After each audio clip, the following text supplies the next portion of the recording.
Hi everyone, Ash Nightingale here from Nightingale Guitars. I've got a video for you today on how to do abalone rosettes, just like this one. Hope you can see that. And I put that together with these strips of abalone which you buy pre-cut, and also some purfling that I've made myself out of sycamore and walnut veneer, just glued together and then cut into thin strips, and you can layer these strips up to make your rosette. So the things you're going to need for doing this rosette are a jig. You're going to need a jig of some description for cutting the circles. So I'm using this one from Stuart McDonald. It is precision router base and then the actual circle cutting jig that screws on the bottom of there. I also have a 2mm spiral down cut bit in the Dremel, and obviously the Dremel itself. This is a very, very good bit of kit. I've also used the original Dremel circle cutting jig as well, which works and you can get reasonable results with it, but I found it was not quite as accurate and not quite as precise as the Stuart Mac one. So if you only have a limited budget, then go for this and you'll get some good results with it. But if you're willing to splash out the extra money, then I'd recommend going for the proper job Stuart McDonald one. So other things you're going to need, I have like a little soft brush just for brushing everything out when you've been routing your channels. Also have calipers. Again, these are only £30 from Axminster, so you don't have to spend the world on calipers, but they're so useful for so many things and so much more precise than a ruler. The other thing I have is just a little block that I've drilled a hole in the middle of on the drill press. Because my drill press isn't big enough to drill a hole in the middle of something like this, I have this little block so that I can use my drill and it will still be perpendicular to the board you're trying to drill into. I also have glues here. I have super glue, the thin viscosity one. You're going to use that to wick in to actually glue all the abalone in place. And the other thing I use is just Titebond original. I'm sure you've all got some of that kicking around. And then when it's all glued in, you need a block plane to just take it all flush, and also a scraper and a sanding block, sandpaper, to sand it all flush as well. And the other thing you're going to need is some plywood, just a scrap piece of plywood. And that is so when you're routing everything for the first time, you have something scrap just to route into, so you're not routing into your soundboard for every go. So if you make a mistake, you're only ruining the plywood, you're not ruining your nice top. So make sure you have one of these. It's useful to just scribble down dimensions and stuff like that on as well. And I've got my plans just off to one side, so I can always refer to my plans and always just check that I've got the right dimensions, I'm going in the right direction, and everything's good. So then I've got these two workboards.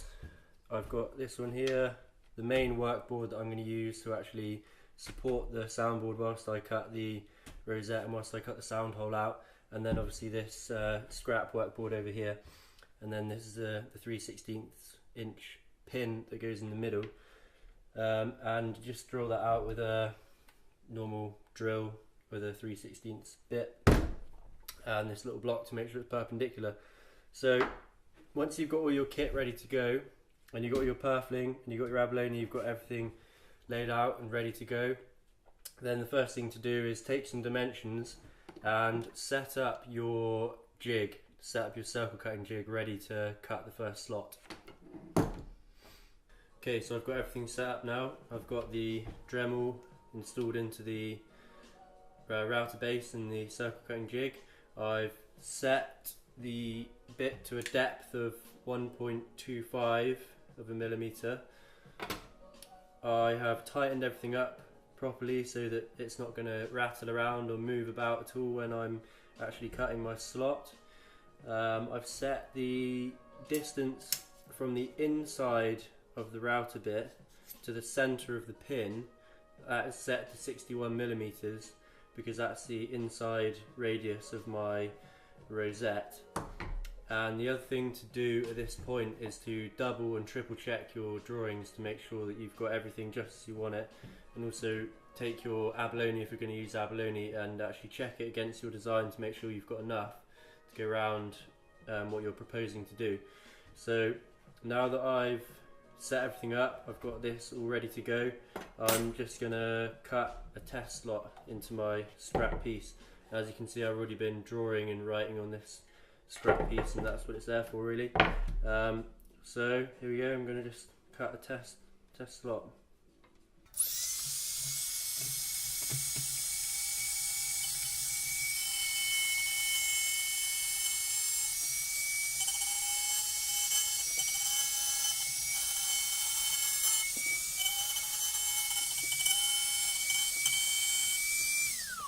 Okay, that's all done.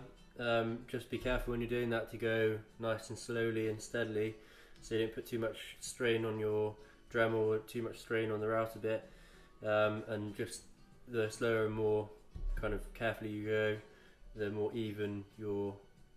clean and even your finish is going to be on the edge of your slot. So let's have a look and see how this has panned out.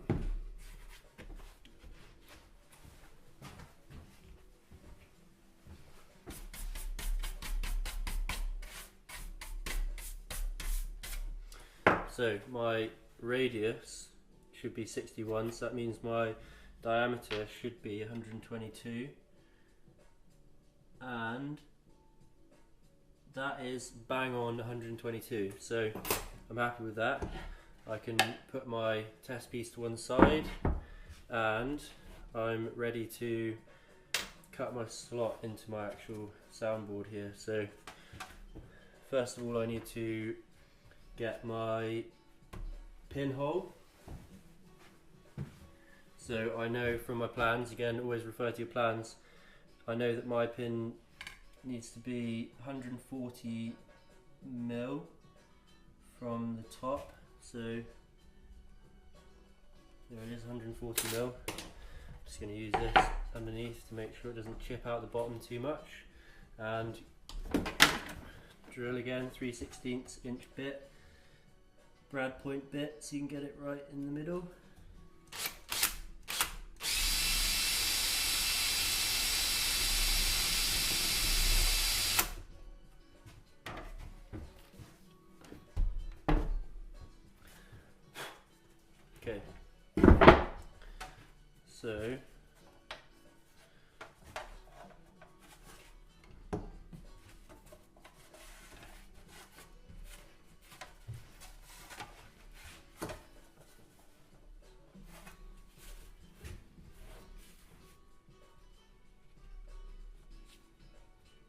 Okay, so that's all ready to go. I'm just going to triple check my plans again just to make sure everything's right.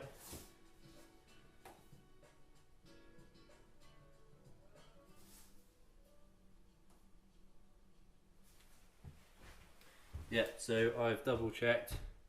From the top here to the centre of my pin is 140 mil, and the width of the inside diameter of my rosette is 122, which I've now cut into this bit of ply. So that's what this is set up to do. So I'm confident that I can go ahead and cut this slot and it's going to be in the right place.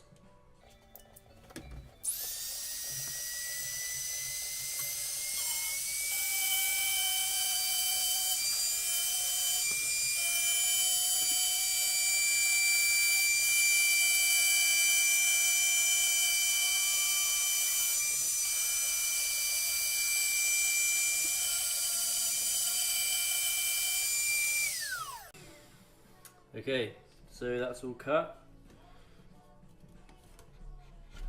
Carefully take that off.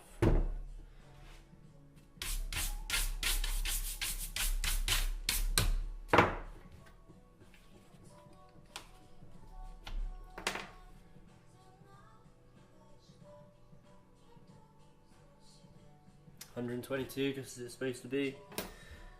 And so the next thing to do is to go ahead and measure the outside radius or the outside diameter of your outside ring and set the Dremel up ready for that one as well.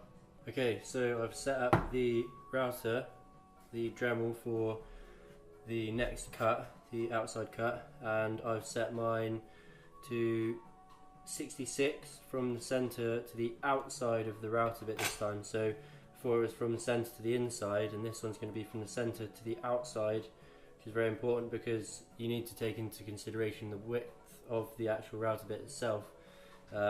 Otherwise you'll end up with a rosette that's too big. So I've done that. I've routed a test groove into here. The other thing that I did was I've chiseled out the middle of this one, and I've used my my actual purfling and my actual Teflon strip. I've used all of that in this groove to check that it's all going to work, and then I've gone one step further than that as well, and I've actually just routed a small section here that's going to be underneath the fingerboard, chiseled that out as well, and then I've tested all of my purfling and my Teflon into this little slot as well. So you can see at the moment that's in there, just to make sure that there's no gaps. It's nice and tight in the slot, and so I've done a little bit of kind of playing around and adjusting and just getting it perfect, just really fine tuning this to get it really tight and really nice. And now I've done that, I'm confident it's going to be really good. It's going to be good enough for this, and so I'm ready to actually route the slot itself. So I'm going to take all my little bits of purfling and stuff out, and I'm going to go ahead and I'm going to route this slot.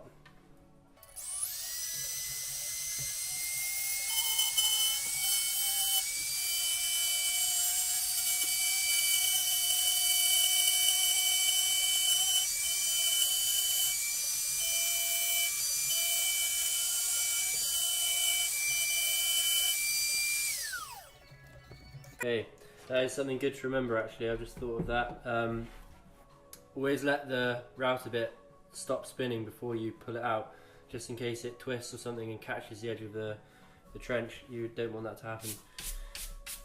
Okay, so there is my two channels next to each other, and now I've got two options for cleaning out this trench really. I can use a very small chisel. I've got a 3mm chisel here. I can just take the middle out very carefully, slowly and carefully, just get that out.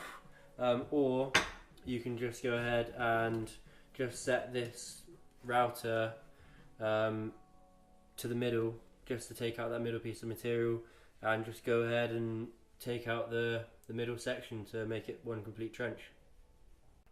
Okay, so I've cleaned out the trench. I've cut all of my pieces of purfling to length, also cut the Teflon strip to length as well. So everything's ready to go in here. Trial fitted it, it all fits, all looks really good, all looks nice and tight in there. So I've just got a few tools to this side ready to start getting this in. Just got a screwdriver to press down the Teflon with, and a hammer, fretting hammer, just to tap any purfling down if it's not seating properly. And that's pretty much all you need, apart from some glue as well.